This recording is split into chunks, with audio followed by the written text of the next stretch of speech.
It has finally happened. Artificial intelligence has made it into my classroom. There's a free AI tool called ChatGPT, and it will blow your mind.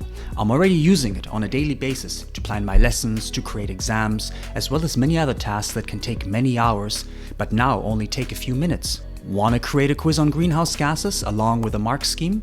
Let ChatGPT generate it for you in seconds. Or how about a detailed lesson plan on the Cuban Missile Crisis? No problem. Here's an entire sketched out lesson, including warm-up activities. So in this video, I will show you all the ways in which I am using ChatGPT so you can use it as well. And before I forget, there's a separate video on ChatGPT exclusively for students. It is important that they learn to use this tool as well. So if you teach, do them the favor and forward that video to them. You can find the video in the top right corner or in the video description below. So let's get started. So what is ChatGPT? In essence, it's a very smart chatbot developed by OpenAI, a US company founded in 2015. At the time of recording this video, ChatGPT was completely free. I suggest you create your own account now. So for that, go to chat.openai.com and create your own account. Let's start by creating a lesson plan in chemistry. I'll soon be teaching the balancing equations topic, so let's type create a lesson plan for balancing equations. This is an impressive lesson plan. The sequence is good and the content is on point. There's so many ideas here that I can use, which makes it a great starting point.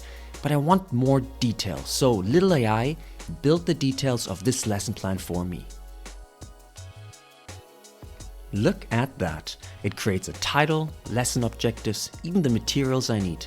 I like how it suggests asking students if they have seen an equation before, which is a really nice way of engaging students with the exercise. The direct instruction section contains everything I need to teach. It then differentiates between guided and independent practice questions, easing them into the exercise. The closing section allows students to circle back and discuss any difficulties they might have had. Absolutely fantastic. Let's save that as a document and continue. What I'm missing though are a few practice questions, so let's go and request those. Create 5 practice questions for balancing equations, sort them from easy to hard, provide an answer sheet. Just incredible. What an amazing time saver. I could literally copy this into a document and turn it into a worksheet. Except for the lack of subscript, this is perfect. One thing I still need is a proper step-by-step solution for each question so that the students can check their answer without my help. Let's ask for that. For each of the questions above, provide a step-by-step set of instructions on how to solve the unbalanced equation.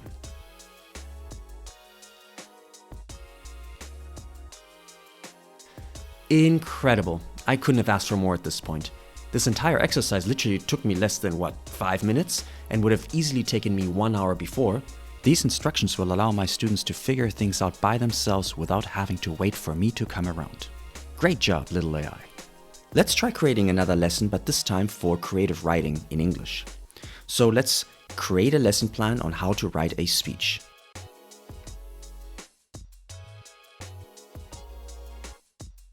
Once more, fantastic job. This is in essence a step-by-step guide. It gets students involved by asking them to share with the class the topics they are passionate about.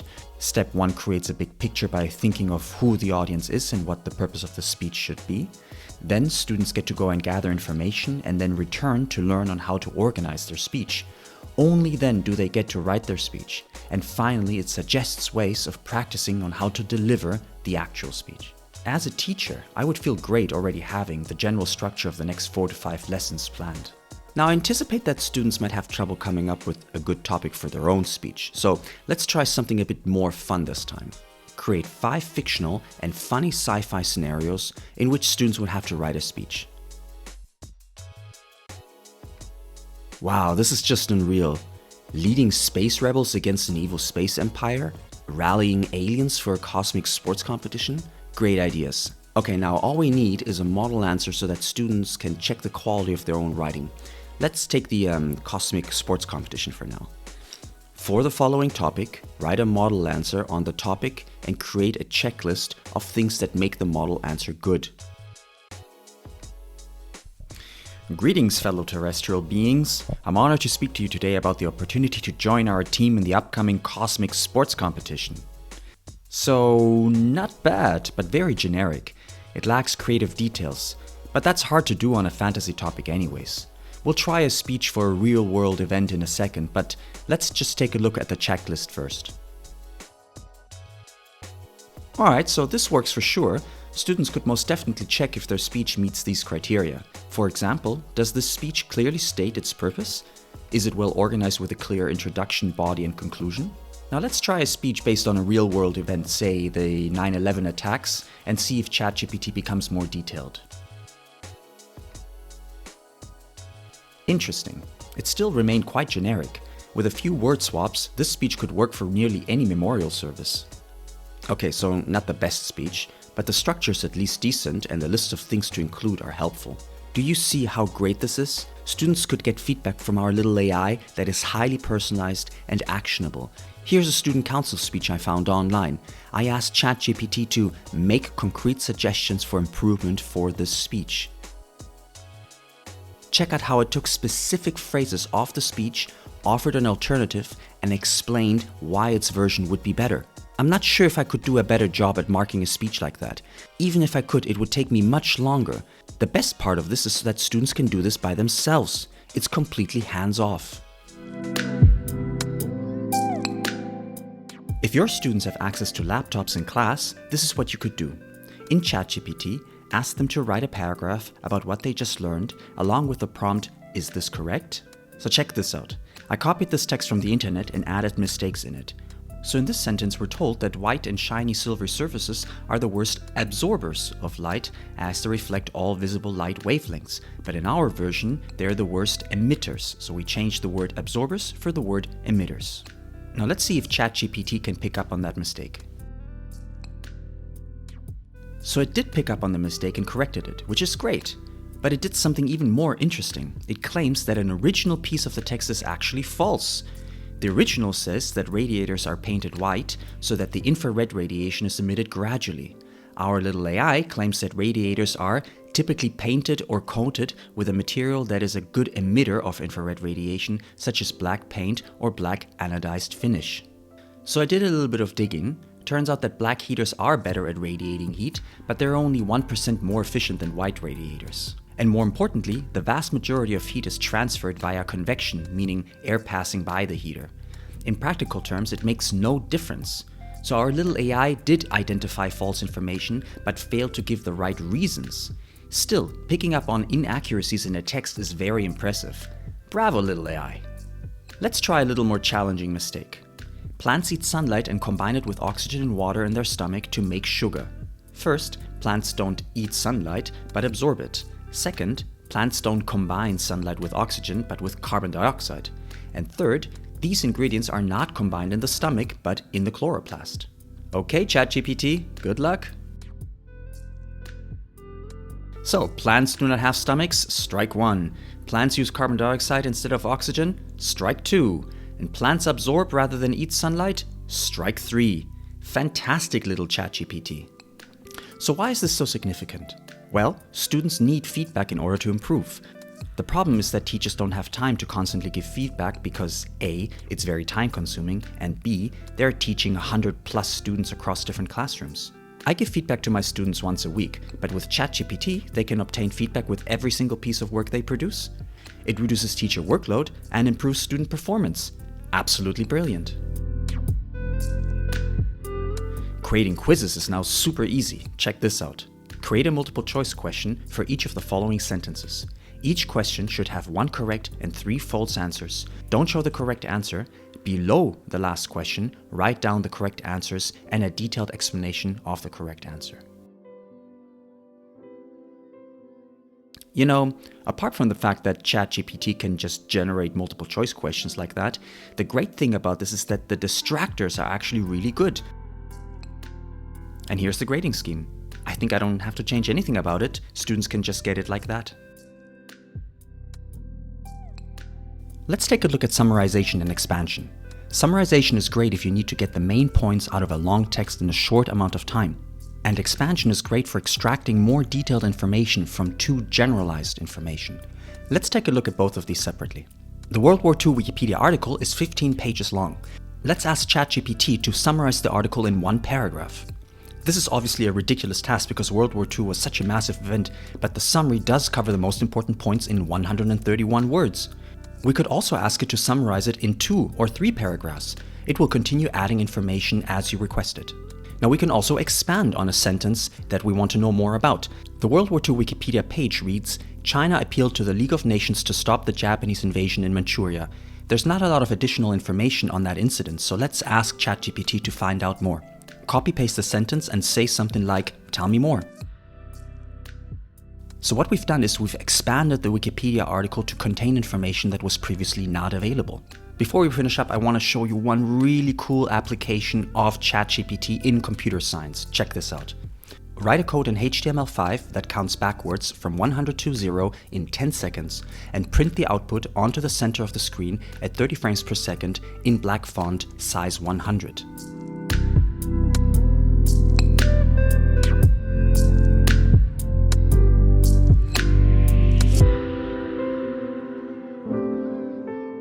Incredible.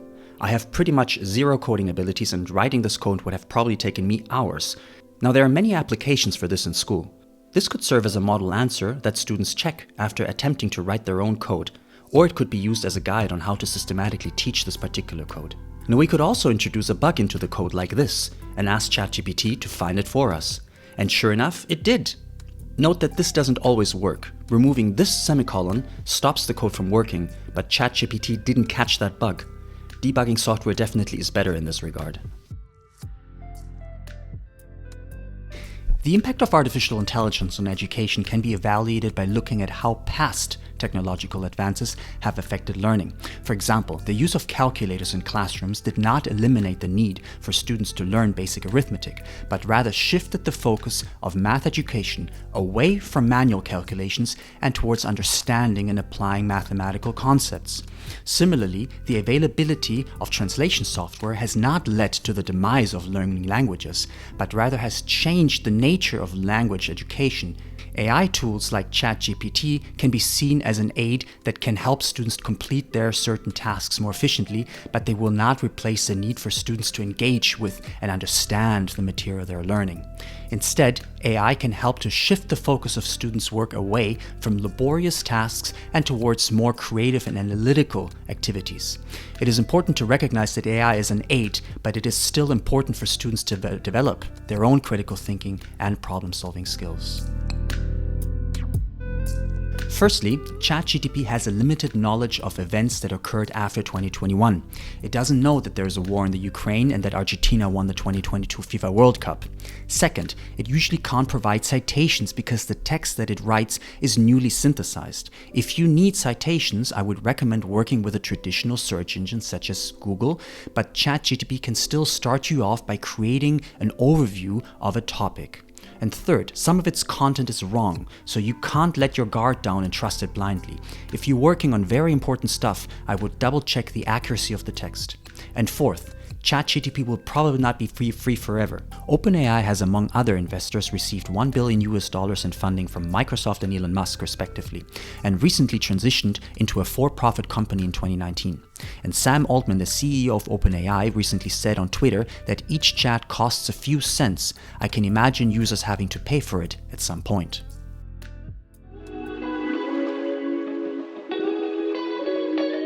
So as a teacher, I'm super excited about AI. It makes me a better teacher and saves me a lot of time. So teachers are already struggling due to high workload. When I started my teaching career, I was planning lessons every day till 1 or 2 a.m., week after week for 2 to 3 years straight. Many teachers quit their job because of the workload. This kind of technology can help retain teachers in this profession. So, should you tell your students about ChatGPT? Absolutely yes. You will do them a big favor if you do. I've created a separate video that is specifically aimed at students, so please go ahead and share that with them. The link is up here or in the video description below. Your students need to integrate this tool into their workflow because sooner or later all students will be using this. I'm already actively encouraging my students to use ChatGPT. For example, I asked my 7th graders to start preparing their biology presentations by asking ChatGPT for a possible outline, and my 12th graders are creating flashcards with ChatGPT. If you want to see more ways of how you can use ChatGPT, or you found your own use cases, please share it with us in the ChatGPT Education Facebook group. Link in the video description below. There you can also find a list of all the prompts I used in this video listed in a spreadsheet. And lastly, if you want to join me in my quest of finding better ways of doing education, then subscribe to the channel, and I'll see you in the next one.